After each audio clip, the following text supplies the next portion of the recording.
आने वाले समय में राजस्थान के अंदर बहुत सारे ई-मित्र कियोस्क बंद होने वाले हैं और बंद होने की वजह यह है कि ई-मित्र के नियमों के अंतर्गत बदलाव किया गया है और 1 दिसंबर से नए नियम लागू किए गए हैं। अगर आप नए नियमों के अनुसार कार्य नहीं करेंगे तो आपका ई-मित्र कियोस्क बंद हो जाएगा।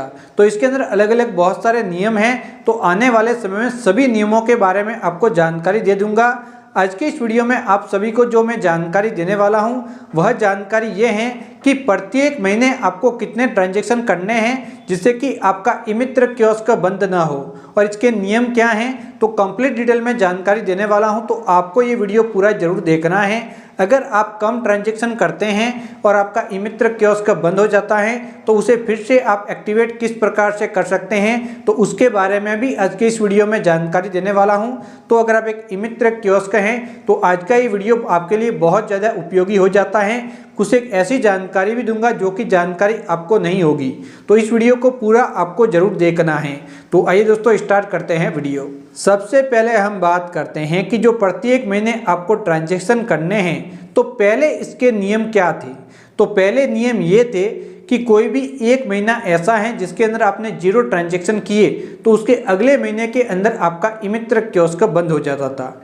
इसके अलावा एक नियम ये भी था कि 3 महीनों के अंदर आप लगातार 10 से कम ट्रांजैक्शन कर रहे हैं, यानी कि 3 महीनों को काउंट करना है। 3 महीनों के अंदर एक महीने के अंदर आपने के 9 ट्रांजैक्शन हुए, एक के अंदर 8 हुए और एक के अंदर 10 हुए तो आपका ई-मित्र कियोस्क बंद नहीं होगा। लेकिन लगातार 3 महीनों के अंदर 10 से कम ट्रांजैक्शन आपके होते थे तो आपका ई-मित्र कियोस्क बंद हो जाता था और उसके बाद पेमेंट करके फिर से आईडी को एक्टिवेट कराना होता था। तो इस नियमों के अंतर्गत बदलाव किए गए हैं। अभी आप स्क्रीन पे देख सकते हैं 53 नंबर पॉइंट पे जाएंगे, जो नियमों की गाइडलाइन जारी हुई हैं तो उसके अंदर 9.1 करके एक नियम है जो कि अभी आप स्क्रीन पे देख सकते हैं। इसके अंदर कंप्लीट डिटेल में बताया गया है कि प्रत्येक महीने के अंदर कम से कम आपको 1 ट्रांजैक्शन करना है।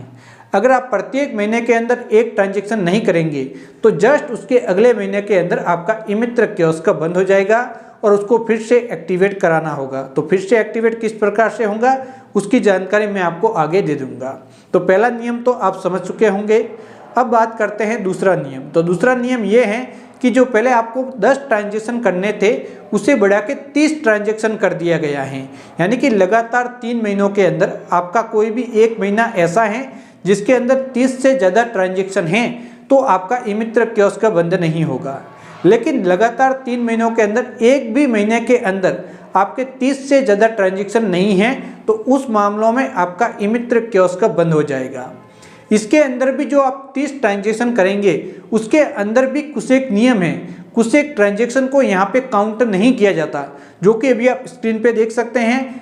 इनमें से कोई भी पेमेंट आपने किया है तो वह पेमेंट आपका काउंट नहीं होगा। तो इस बात का ध्यान रखना है कि अगर आपके एक महीने के फॉर एग्जाम्पल 30 ट्रांजैक्शन हो गए हैं लेकिन उसमें से कोई भी एक इसमें से कोई ट्रांजैक्शन है तो उसको माइनस किया जाएगा और फिर 29 ट्रांजैक्शन ही काउंट हो गए और फिर आपका ई-मित्र कियोस्क बंद हो जाएगा। तो इस प्रकार के जो भी आपके ट्रांजैक्शन होते हैं उसको आपको काउंट नहीं करना है, उसको छोड़ के आपको 30 ट्रांजैक्शन प्रत्येक महीने करने हैं। तो यहाँ पर लगातार 3 महीनों के अंदर एक महीने के अंदर आपको 30 ट्रांजैक्शन करने जरूरी हैं। तो इस बात का विशेष करके ध्यान रखना है। आप नियमों को पढ़ेंगे तो आपको यही समझ में आएगा।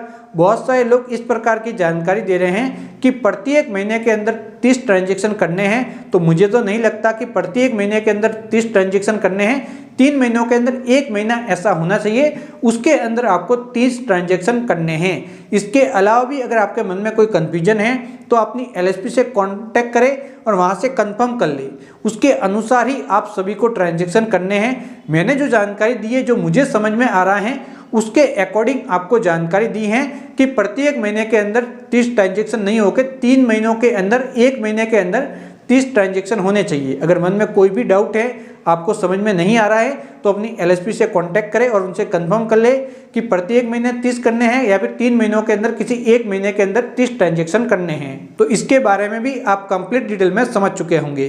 अब हम बात करते हैं कि अगर आपका ई-मित्र कियोस्क कम ट्रांजैक्शन करने की वजह से बंद हो जाता है तो उसे आप एक्टिवेट किस प्रकार से करा सकते हैं। तो जैसे ही आपका ई-मित्र कियोस्क बंद हुआ तो उसके अगले महीने के 3 महीने आप काउंट कर लो। उसके अंदर आप 500 रुपये का पेमेंट करेंगे अपनी ई-मित्र कियोस्क आईडी से, और जब भी आप लॉगिन करेंगे तो वहाँ पे पेमेंट करने का ऑप्शन ही दिखाई देगा। यूटिलिटी सर्विस के अंदर दूसरी सभी सर्विसें आपको दिखाई नहीं देंगी। तो वहाँ से आपको 500 रुपये का पेमेंट करना है और उसके बाद एलएसपी को कॉन्टैक्ट करना है और एलएसपी आपकी आईडी को एक्टिवेट कर लेगा। तो पेमेंट करके आईडी को एक्टिवेट किस प्रकार से किया जाता है उसके बारे में ऑलरेडी वीडियो बना हुआ है। इसी वीडियो के नीचे मैं लिंक दे दूंगा, उस वीडियो को देख के आप आईडी को एक्टिवेट करना सीख सकते हैं। ये तो हो गए 3 महीनों के अंदर। अगर 3 महीनों से अधिक का समय हो गया है तो उस मामलों में 1000 रुपये का पेमेंट करना है। अगर 6 महीनों से अधिक का समय हो गया, 7वां महीना, 8वां, 9वां, 10वां और 12वां महीना है, तो उस मामलों में आपको 1500 रुपये का पेमेंट करके आईडी को एक्टिवेट करना होगा। अगर 1 साल की अवधि के अंदर आप अपनी आईडी एक्टिवेट नहीं कराएंगे तो आपकी जो आईडी है वो परमानेंट डीएक्टिव हो जाएगी और 2 साल तक आप वापस आवेदन करके नई ई-मित्र कियोस्क आईडी नहीं ले सकते। इसके अलावा जब भी आप ऑनलाइन आईडी को एक्टिवेट कराने के लिए आवेदन करेंगे और आपकी एलएसपी 15 दिनों तक आपकी आईडी को एक्टिवेट नहीं करती तो आपकी आईडी ऑटोमेटिक एक्टिवेट हो जाएगी। तो आप कंप्लीट डिटेल में 9.1 के अंदर जो नियम दिए गए हैं नॉन फंक्शनल ई-मित्र कियोस्क के बारे में है, तो उसके बारे में कंप्लीट डिटेल में आपको जानकारी मिल गई होगी। अगर आपको ये जानकारी अच्छी लगी हो तो चैनल को सब्सक्राइब करके ऑल नोटिफिकेशन ऑन करना बिल्कुल आपको नहीं भूलना है। तो बाय बाय दोस्तों।